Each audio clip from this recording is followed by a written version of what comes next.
Hey hey hey, hola Indomax Indo Magazines. Oke, lagi kabar yang cukup panas dan juga mantap jos nih bos. Kini datang dari Australia Indonesia dan juga Rusia Indonesia. Nah, yang pertama kita bahas Australia dulu nih bos. Jadi baru-baru ini seorang analis politik dan keamanan dari Australia tiba-tiba buka suara soal KKB Papua bos. Di mana baru-baru ini beliau memberi saran kepada Indonesia bagaimana cara mengatasi konflik KKB Papua. Namun agak sedikit sengkerot nih bos, agak miring ya kan.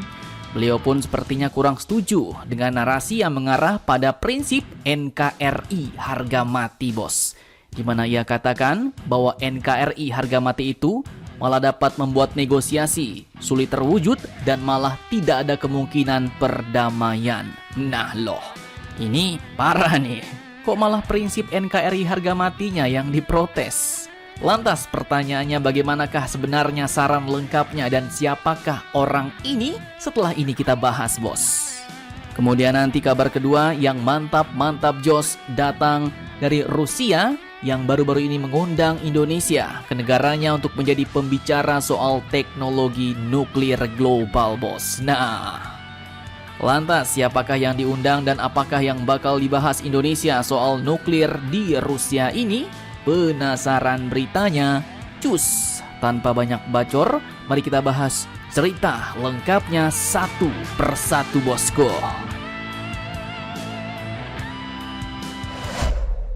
Oke, jadi kabar pertama kali ini datang dari analis Australia yang tiba-tiba buka suara memberi saran kepada kita Indonesia bagaimana cara mengatasi KKB Papua. Nah, admin kutip dari CNN Indonesia. Beliau ini ternyata adalah Mr. Ian Wilson bos.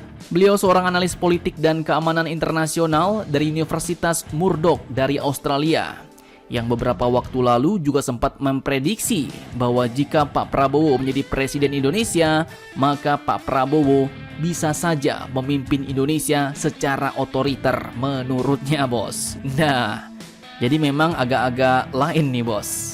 Dan baru-baru ini lagi, beliau pun menyarankan pendekatan yang bisa digunakan pemerintah baru di bawah Prabowo Subianto untuk mengatasi konflik di Papua. Jadi awalnya beliau mengatakan bahwa ada berbagai cara terbaik untuk menyelesaikan konflik Papua ini bos.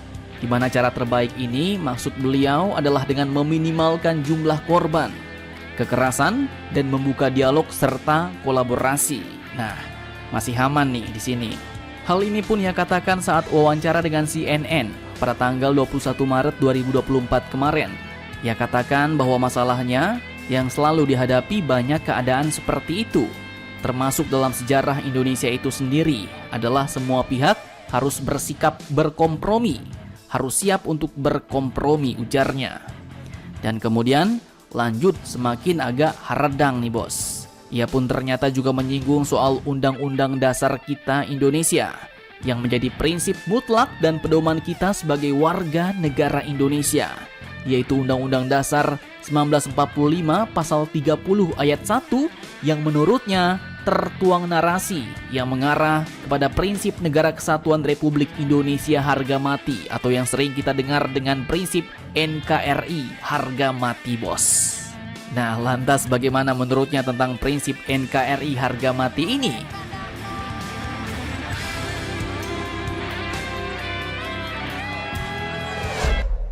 Oke, lanjut, ia katakan bahwa pasal itu berbunyi, tiap-tiap warga negara berhak dan wajib ikut serta dalam usaha pertahanan dan keamanan negara.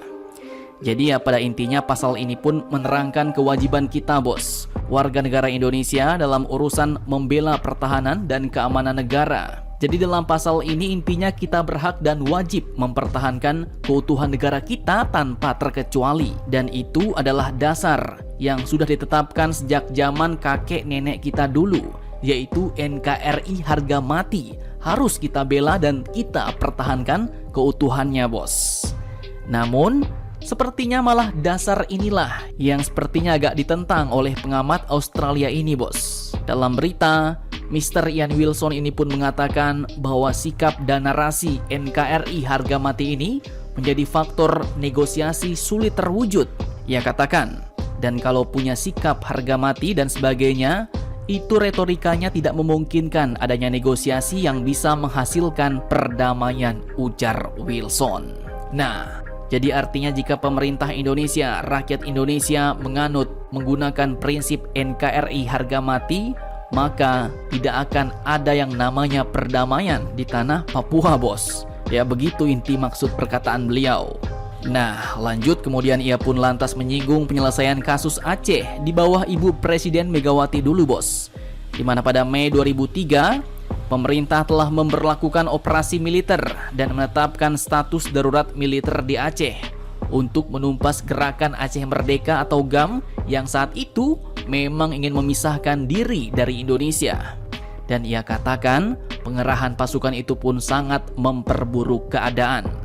Dan kini ia berharap pula agar penyelesaian masalah di Papua tidak menggunakan pendekatan yang sama seperti di Aceh. Nah loh, ini bau-baunya mau minta kita negosiasi dengan KKB Papua nih, bos. Jadi ya menurut admin, negosiasi sih boleh-boleh. Boleh saja, bos. Tapi kalau KKB-nya nembak-nembakin kita terus, dan negosiasinya malah mereka mau minta lepas dari NKRI, mau menghancurkan keutuhan negara kita Indonesia yang sudah diperjuangkan oleh para pahlawan kita dulu, oh, tidak bisa, bos. Tidak boleh. NKRI ya tetap NKRI harga mati. Nah, jadi bagaimana menurut kalian tentang saran dari pengamat Australia ini? Silahkan kalian cocor-bacor di kolom komentar, bosku. Oke, kemudian lanjut kabar kedua kini yang tak kalah mantap juga datang dari Rusia yang baru-baru ini mengundang negara kita Indonesia sebagai pembicara terkait perkembangan industri nuklir secara global. Nah, mantap jos nih. Admin kutip dari beberapa sumber berita berikut. Jadi negaranya Bapak Putin, Rusia, saat ini pun sebenarnya sedang mengadakan yang namanya Forum Internasional Atom Expo 13 2024 yang diselenggarakan di kota Sochi, Krasnodar Krai pada tanggal 25 sampai 26 Maret mendatang, bos. Dan mereka pun mengangkat tema energi bersih, menciptakan masa depan bersama, guna mendukung upaya setiap negara dalam memerangi perubahan iklim dengan memanfaatkan tenaga nuklir.